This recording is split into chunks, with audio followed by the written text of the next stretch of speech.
हाँ जी, अस्सलाम वालेकुम। कैसे हैं आप सब? कज़ाफी स्टेडियम के एक और ब्रांड न्यू एपिसोड के साथ आपका भाई हाजिर है। आज तो भाई बड़ा ही इंपॉर्टेंट दिन था। पीसीबी का जो प्रेस कॉन्फ्रेंस हुआ है उसमें नेशनल टीम के कप्तान भी बना दिए गए हैं। मोहम्मद रिजवान आपका व्हाइट बॉल का कप्तान बना दिया गया है। अब आगे की जो जिम्मेदारी है वो मोहम्मद रिजवान संभालेंगे। नो डाउट के बंदा बड़ा ही कमाल का है। पीएसएल में भी कई बार अपनी मुल्तान सुल्तान को फाइनल में लेकर गए हैं एंड इसी के साथ तबलीगी टाइप भी है, तो अलग सी दुआएं भी साथ साथ चल रही होंगी, तो टीम बेहतर परफॉर्म करेगी। एंड बाबर आजम दोबारा से आ गए हैं, नसीम शाह भी टीम में आ गए हैं क्योंकि 4 नवंबर से आपका ऑस्ट्रेलिया का दौरा है, वहां व्हाइट बॉल की सीरीज होनी है, फिर उसके बाद जिम्बाब्वे के साथ है। सवालात भी पूछे गए हैं। वैसे पीसीबी चेयरमैन तो हर एक प्रेस कॉन्फ्रेंस में थोड़े से ऐसे घबराए हुए से नजर आते हैं कि कोई ऐसा ना हो अंदर की बड़ी डिटेल से कोई बात ना पूछ ले।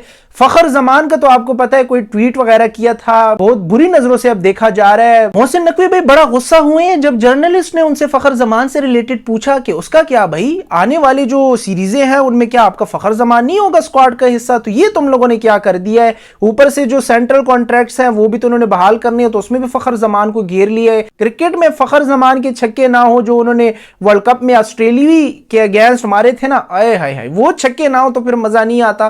तो जो फखर जमान के फैंस हैं उनका दुख मैं समझ सकता हूं। बाकी मोहसिन नकवी थोड़े से घबरा गए थे। उन्होंने कहा यार सिलेक्शन कमेटी पे जिसने भी बात की उसको भाई भुगतना पड़ेगा, फिर ना ही उसको टीम में जगह मिली आगे वाली सीरीजों के लिए, तो ना ऑस्ट्रेलिया का वो दौरा करेंगे ना ही आपके जिम्बाब्वे सीरीज में। ऐसा ना हो चैंपियंस ट्रॉफी से भी उसको ड्रॉप आउट कर दिया जाए।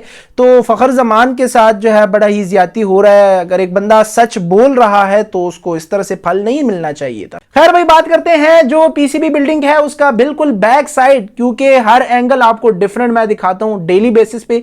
तो आज मैं आपको पीसीबी बिल्डिंग के बिल्कुल बाहर रोड साइड से फुटेज दिखाने वाला हूं, फिर उसके बाद जाएंगे इनसाइड भी, छत पर भी जाएंगे एंड आउटफील्ड को भी थोड़ा सा हम देख लेते हैं। अच्छा भाई सबसे पहले तो ये जो बैक साइड का व्यू है, 2 फ्लोर्स तो आपको बिल्कुल बने बनाए नजर आ रहे होंगे एंड इस वक्त 3rd फ्लोर के लिए जो पिलर्स हैं उनको ऊपर तक पहुंचा रहे हैं। अच्छा आप लोगों को 3rd फ्लोर इसलिए मैं कह रहा हूं, वैसे तो नीचे वाला जो फ्लोर है उसको ग्राउंड फ्लोर कहा जाता है एंड उसके बाद फिर आपका 1st, 2nd, 3rd floor start हो जाते हैं, लेकिन आसानी के लिए मैं नीचे वाले ग्राउंड फ्लोर को 1st फ्लोर ही कंसीडर कर रहा हूं ताकि आप थोड़ा इजीली समझ जाए।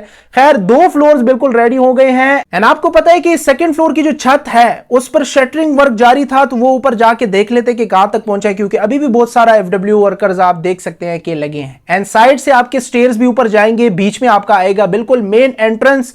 तो ये कुछ बाहर के मनाजिर आपको दिखाई किस तरह से गोलाई के साथ ये लोग पीसीबी की बिल्डिंग को ला रहे हैं, तो काफी जबरदस्त नजारा आ रहा है। खैर थोड़ा सा चले जाते हैं छत पर। ये आप देख लें यार, शटरिंग का काम तो काफी हद तक इन्होंने कर लिया है।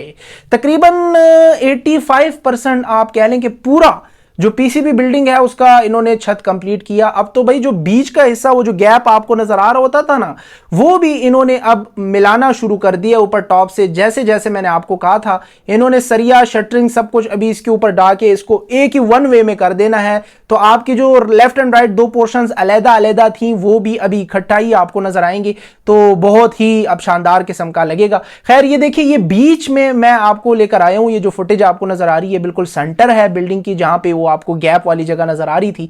एंड बाकी पीछे देखें सरिया इन्होंने शुरू कर दिया है फाइनली। जो तख्ते वगैरह थे शटरिंग वो तो ऑलरेडी कंप्लीटेड थे, तो इस वजह से सरिया वहां कंप्लीट इन्होंने डालना शुरू किया। जबकि आगे आप देख लें अभी अभी तैयारियां हो रही हैं, उन गैप वाले एरिया को फिल कर रहे हैं, वहां पे शटरिंग का काम जोर और शोर से एफडब्ल्यू वर्कर्स कर रहे हैं।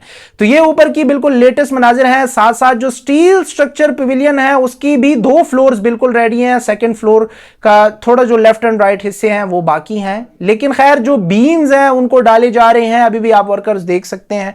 एंड सबसे बड़ी बात यह है कि कंक्रीट इन्होंने डाल दी है एंड दूसरे फ्लोर की जो छत है उसका भी इन्होंने लेंटर कर दी है।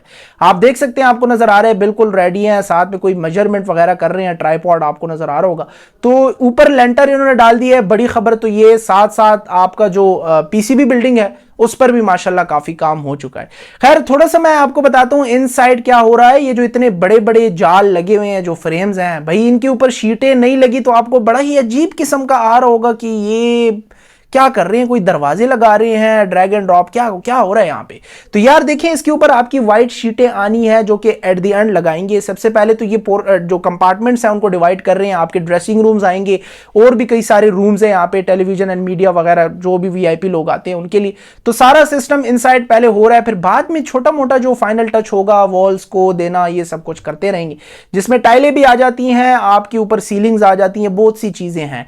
आउटफील्ड का मैं आपको थोड़ा सा बता देता हूं, इस वक्त जो आपको नजर आ रहा है बिल्कुल लेटेस्ट आज की ये फुटेज है। आउटफील्ड में जितने भी कॉलम्स हैं तमाम तर इनक्लोजर्स पे 95% कंप्लीट हो गई हैं भाई। अब जितने भी इनक्लोजर्स हैं ना, उनके फर्स्ट रो वाले कॉलम सारों के सारे आप कह लें कि कंप्लीट हो गए हैं। सिर्फ सेकंड एंड थर्ड रो के जो लंबे लंबे कॉलम्स हैं उनके लिए अभी काम हो रहा है। एंड सबसे बढ़कर जो ये फजल महमूद स्टैंड है, इसका भी आप देख लें कि पीछे फाइनली इन्होंने जो जाल था सरियों का वो लगा दिया है।